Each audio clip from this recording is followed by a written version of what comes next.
দেখুন, অনুব্রত মণ্ডল তো আজকে নতুন আসেননি। অনুব্রত মণ্ডল সেই 1998 সাল থেকেই দলের জন্মলগ্ন থেকেই তিনি দলে আছেন এবং প্রায় বেশিরভাগ সময়টাই তিনি নেতৃত্বেই আছেন। তো তার হাতেই গড়া মূলত বীরভূম জেলার সংগঠন। 19টি ব্লকের প্রত্যেকটা ব্লকে তিনি অক্লান্ত পরিশ্রম করে একসময় সংগঠনটা তৈরি করেছিলেন। সেই সংগঠনের উপরে ভিতের উপরে দাঁড়িয়ে আমরা যে যার মাতব্বরি করি না কেন, সেই সংগঠনের উপরে দাঁড়িয়েই করে চলেছি।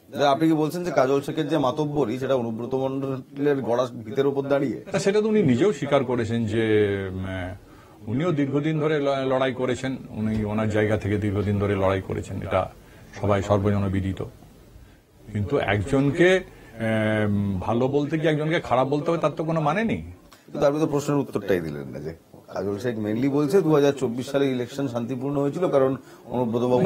এর কোনো উত্তর হয়নি, এটা বললাম তো যে এর কোনো স্পেসিফিক এর কোনো উত্তর হয়নি যে কোথায় বোমা বাজি পড়ে হয়েছিল না হয়নি। এর আগে আমি তো এই কথাটাই বললাম যে এর আগেও তো অনেক নির্বাচন হয়েছে।